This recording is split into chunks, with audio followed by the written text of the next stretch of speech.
नमस्कार साथियों, ओपी लाडवाड़ की तरफ से आपका फिर से मार्डसन अकेडमी में स्वागत है। माय डियर फ्रेंड्स, आज का हमारा टॉपिक है फर्स्ट लेसन की एक्सरसाइज, जिसमें हम लोग ऑब्जेक्टिव टाइप पर्सन जो है डिस्कस करेंगे। तो जैसा भी आप लोग स्क्रीन पर देख पा रहे हैं, पहला पर्सन है हमारा, विच of the following is not concern with the problem of choice. तो प्रॉब्लम ऑफ चॉइस से संबंधित जो है ना कौन सा पॉइंट नहीं है, हमने ये बताना है। तो जैसा भी आप लोग देख पा रहे हैं, पहला पॉइंट जो है एक्सेसिव इनकम जो है, ये हमारा पॉइंट नहीं हो सकता, क्योंकि हमने डिस्कस किया था अल्टरनेटिव यूज ऑफ रिसोर्सेज, ये तो है। अनलिमिटेड वांट्स, ये भी है, और लिमिटेड स्केयर रिसोर्सेज। तो 3 पॉइंट जो है पॉजिटिव हैं, जो कि प्रॉब्लम ऑफ चॉइस से संबंधित हैं, और हमने बताना है कि कौन सा वो पॉइंट है जो कि प्रॉब्लम ऑफ चॉइस से कनेक्टेड नहीं है, not connected with the problem of choice. तो वो पॉइंट माय डिफरेंस हमारा पहला है, यानी कि एक्सेसिव डिमांड, एक्सेसिव इनकम जो है, पहला ऑप्शन जो है ये हमारा राइट आंसर है। उसके बाद में चलते हैं दूसरा ऑप्शन के पास में, दूसरे नंबर पर चलते हैं। Principal characteristic of the resources are, principal characteristic of resources are, principal characteristic of the resources are, कौन सी वो विशेषताएं हैं वस्तुओं की? देखिए, they are scarce in relation to our needs. हाँ, ये तो हमने पढ़ा हुआ है, they are scarces in relation to our needs. जो वस्तुएं होती हैं, जो साधन होते हैं, संसाधन होते हैं, वो हमारी क्या होता है, स्केयर होते हैं, दुर्लभ होते हैं। तो ये ऑप्शन सही है। दे हैव अल्टरनेट यूज, ये भी सही है। और डी है अपना नन ऑफ दीज, या फिर सी है अपना both of A and B. तो right answer my dear friends का जो बनेगा वो बनेगा ऑप्शन नंबर सी, राइट है। In which of the following situations does scarcity arise. Scarcity कब होती है, स्कैरसिटी कब होती है? माय डियर फ्रेंड्स, हमने डिस्कस किया था जब डिमांड ग्रेटर देन सप्लाई होता है, डिमांड ग्रेटर देन सप्लाई, तो तब क्या होता है, स्कैरसिटी होता है। तो इसके अंदर देखिए ऑप्शन है, तो इस पर्सन का जो उत्तर बनता है my dear friends b option.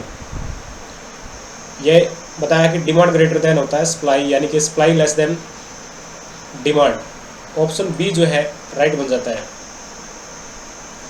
Economic problem arise due to fact that, तो कौन से ऐसे फैक्ट हैं जिसकी वजह से यहाँ पर इकोनॉमिक प्रॉब्लम खड़ी होती है, वो हमने डिस्कस करने हैं। तो इसके अंदर कौन से पॉइंट हैं? रिसोर्सेज आर स्केयर्स, यस है। वुमेन वांट्स आर अनलिमिटेड, ये भी है। रिसोर्सेज हैव अल्टरनेट यूज, ये भी है। तो ऑप्शन डी जो है इसका राइट आंसर हो जाएगा। ऑप्शन डी जो है माय डियर फ्रेंड्स इसका राइट आंसर हो जाएगा। Question number 5, the resources for satisfying women wants are, जो मनुष्य की आवश्यकता को संतुष्ट करते हैं वो रिसोर्सेज कितने हैं? लिमिटेड हैं, अनलिमिटेड हैं, या फिर available at 0 price? No, none of this, या फिर लिमिटेड? लिमिटेड है, राइट आंसर हो जाएगा हमारा लिमिटेड। क्वेश्चन नंबर 5 के बाद चलते हैं 6 नंबर पर। 6 number, example of micro economics variables is wholesale price index, या फिर नेशनल इनकम, या फिर मार्केट डिमांड, या फिर एग्रीगेट डिमांड। कौन सा इसका राइट आंसर रहेगा? Option number c, market demand is example of micro economics variables. Next पे चलते हैं 7 नंबर पर। Issue related to employment, issue related to unemployment are study at the कहाँ पर स्टडी किया जाता है ये अनएम्प्लॉयमेंट को? माइक्रो इकोनॉमिक्स में, या फिर मैक्रो इकोनॉमिक्स में, या फिर माइक्रो और मैक्रो दोनों में, या फिर नन ऑफ दीज। तो अनएम्प्लॉयमेंट माय डियर फ्रेंड्स, जो बेरोजगारी है, वो मैक्रो लेवल का पॉइंट है, मैक्रो लेवल पर इसका अध्ययन किया जाता है। Who control economic activity under central plan economic, who control economic activity under centrally plan economic. तो प्राइवेट फर्म करते हैं, या फिर कंज्यूमर करते हैं, या फिर गवर्नमेंट करता है, या फिर इंडस्ट्री करता है। तो इसका राइट आंसर रहेगा बी, ये क्या बोलते हैं, सी, यानी कि गवर्नमेंट करता है इसको। गवर्नमेंट इसको कंट्रोल करता है my dear friend. Central plan जो इकोनॉमी होता है उसका जो सारा मैटर देखता है, कंट्रोल करता है इकोनॉमिक एक्टिविटी को, तो वो करता है हमारा government. Slope of production possibility curve is straight line होता है, या फिर convex to the point of origin होता है, या फिर concave to the point of origin होता है, या फिर none of these. Slope of production possibility curve हमने देखा था कल, इस शेप में होता है वो, ये हमारा वाई एक्सिस होता है और ये ओ एक्सिस होता है, तो ये कनकेव होता है, कनकेव नॉट कन्वेक्स। तो यहाँ पर concave to the origin point, point number c इसका राइट आंसर रहेगा। The problem of what to produce related to, the problem of what to produce related to, किससे रिलेटेड है ये, what to produce, the choice of techniques या distribution of income, या फिर market value of goods and service, या फिर the choice of goods and service. What to produce related to the choice of goods and service, किस प्रकार की वस्तुओं का, किस प्रकार की सेवाओं का हम लोग चयन करें, इससे संबंधित ये समस्या होती है, तो इसका आंसर रहेगा राइट डी।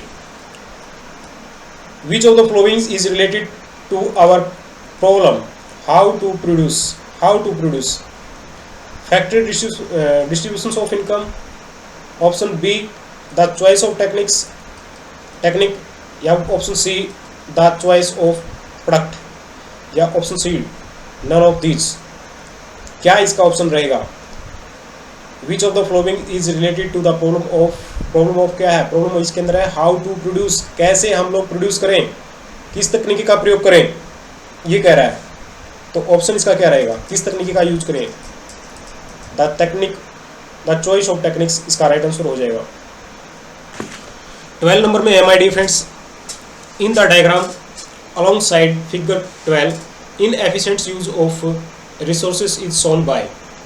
तो ये डायग्राम है जो कि आप देख रहे हैं बिल्कुल हेड के ऊपर। तो इसमें दिखाना है हमने इन एफिशिएंट्स पॉइंट कौन सा है, पॉइंट ए और बी, ऑप्शन ए नहीं, ए और बी हमारा बिल्कुल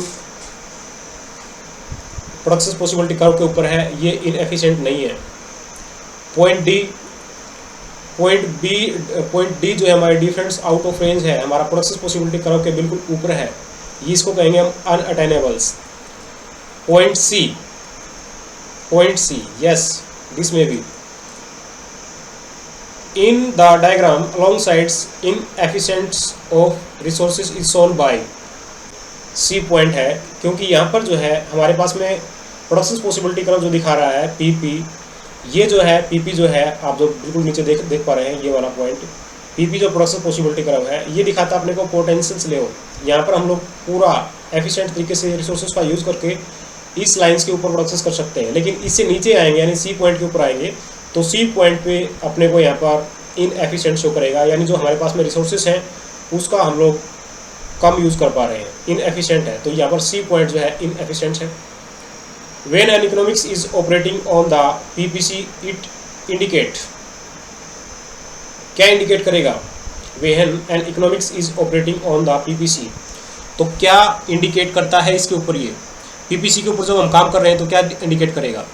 नेचुरल है, पोटेंशियल्स आउटपुट होता है और एक्चुअल भी होगा इसके अंदर, तो दोनों के दोनों पॉइंट होंगे। तो यहाँ पर पोटेंशियल्स लेवल ऑफ आउटपुट और एक्चुअल लेवल ऑफ आउटपुट दोनों के दोनों जो है PPC के ऊपर होंगे, तो ये हमारा क्या रहेगा, यही इंडिकेट करेगा। ठीक है, क्या इंडिकेट करेगा? जहाँ पर यहाँ पर यही इंडिकेट करेगा कि potentials output is equal to actual level of output, यानी इसके अंदर जो है ऑप्शन बी जो है हमारा राइट रहेगा। Question 14 in figure 12 the attainable combinations of output is shown bye. Figure 12 यही है क्या? Figure 12 yes. तो इसके अंदर अटेनेबल दिखाना है हमने। In the figures attainable combinations of output is shown bye. Attainable point कौन सा है? तो यहाँ पर माय डियर फ्रेंड्स हम लोग ए पॉइंट को भी अटेंड कर सकते हैं, बी को भी कर सकते हैं, सी को भी कर सकते हैं, क्योंकि ये इनएफिशिएंट तो है लेकिन इसको हम अटेंड कर सकते हैं। लेकिन डी पॉइंट जो है वो क्या कहेंगे इसको, ये हमारा अटेनेबल नहीं है क्योंकि यहाँ पर हमारे रिसोर्सेस नहीं है। तो ए बी सी जो है इसका राइट आंसर हो जाएगा। पॉइंट सी जो है इसका राइट आंसर हो जाएगा। फिगर 12 के अंदर ए बी सी पॉइंट जो है क्या है? अटेनेबल है। Increasing growth of resources implies that production possibility curve.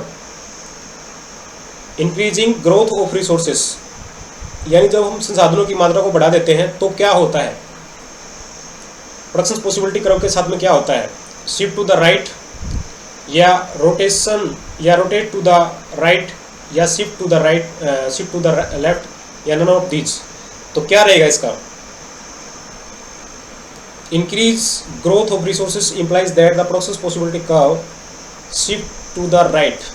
हमने डिस्कस किया था अगर हम लोग रिसोर्सेज को बढ़ाएंगे तो हमारा पीपीसी कर्व जो है वो आगे की तरफ चला जाएगा ऐसे करके, और रिसोर्सेज को घटाएंगे तो पीपीसी कर्व जो है पहले वाले पीपीसी के नीचे तरफ आ जाएगा ऐसे करके ऐसे। तो जब रिसोर्सेज को बढ़ाते हैं या तकनीकी को बढ़ाते हैं तो पीपीसी कर्व जो हमारा पहला गिवन है उससे ऊपर चला जाएगा जब हम रिसोर्सेज को बढ़ाते हैं। तो ये कहाँ चला जाएगा, shift to the right. Option A इसका राइट आंसर रहेगा। नेक्स्ट पे चलते हैं। In the diagram wrong side marginal opportunity cost is marginal opportunity cost at the point A point के ऊपर यानी इस पॉइंट के ऊपर हमारी मार्जिनल अपॉर्चुनिटी कोस्ट क्या है। हमें डिस्कस किया था लंब बटे आधार होता है अपॉर्चुनिटी कोस्ट को निकालने का सूत्र, लंब बटे आधार, ठीक है, यानी ए बी बटे बी सी। तो इस पॉइंट के ऊपर, इस ट्रायंगल के ऊपर ए बी बटे बी सी जो है अपॉर्चुनिटी कोस्ट होता है। दैट मीन्स कि राइट आंसर यहीं पर है पहला, ए बी बटे बी सी। उसके बाद चलते हैं यहाँ पर 18 पर। PPC is a straight line in case of, PPC जो है स्ट्रेट लाइन कब बन सकती है, यानी ऐसे, ये हमारा ओ एक्सिस वाई एक्सिस है और ये जो है पीपीसी जब बन जाती है तो इस पोजीशन में हमारी, इस पोजीशन को कब प्राप्त कर सकते हैं, कब, rising marginal opportunity cost, constant marginal opportunity cost, falling marginal opportunity cost या नन ऑफ दिस। नेचुरल है, सी पॉइंट इसका सीधा बन जाएगा। कंस्टेंट यानी ये त्यागी गई मात्रा प्राप्त की गई मात्रा जब बराबर होती है, यानी जो रेशियो हमारा 1:1 आता है, 1:1 आता है, 1:1 आता है, तब वो कंस्टेंट होता है, ठीक है। तो इसका ऑप्शन रहेगा हमारा सी ऑप्शन राइट आंसर रहेगा। कब हमारी पीपीसी स्ट्रेट लाइन बनेगी, जब कंस्टेंट मार्जिनल अपॉर्चुनिटी कॉस्ट होगी, तब हमारा ये स्ट्रेट लाइन हो जाता है। 19 पे चलते हैं। The flowing table show the production possibility of the cricket bats and saris of an image, ये कटा हुआ है सॉरी, इकोनॉमिक। तो एग्जाम्पल ये दिया हुआ है, production of cricket bats in 1000 है और production of saris in lakh है। तो अपॉर्चुनिटी कॉस्ट बतानी है किसकी, if the production of the cricket bats is increase from 3000 to 4000, यानी 3000 टू 4000 अगर बढ़ा दिया जाता है, क्या बढ़ा दिया जाता है, प्रोडक्शन ऑफ क्रिकेट बैट्स 3 से 4 पर बढ़ा दिया जाता है, तो what is the opportunity cost that the economics has bears. तो अपॉर्चुनिटी कॉस्ट क्या रहेगी यहाँ पर इसका डिफरेंट है, सिंपल 50 और 30 का डिफरेंट क्या रहेगा, 20। तो यहाँ पर 20 लाख इसका राइट आंसर रहेगा, यानी डी ऑप्शन। तो माय डियर फ्रेंड्स, आज हमने डिस्कस किए हैं हमारे ऑब्जेक्टिव टाइप पर्सन्स जो कि इकोनॉमिक्स से रिलेटेड थे और खासकर 12th क्लास से रिलेटेड थे, लेकिन ये पर्सन जो है कंपटीशन एग्जाम में भी आते हैं। तो अभी तक आपने चैनल को सब्सक्राइब नहीं किया है, बेल आइकन को क्लिक नहीं किया है, दोस्तों को शेयर नहीं किया है, तो तुरंत करें ताकि आपको नेक्स्ट जो है अपडेट मिलती रहे। और अगला पॉइंट हमारा रहेगा यूटिलिटी एनालिसिस और कंज्यूमर इक्विलिब्रियम्स। तो नेक्स्ट लेक्चर के लिए आप लोग बने रहें, चैनल को सब्सक्राइब करें और शेयर करें। Thank you for watching.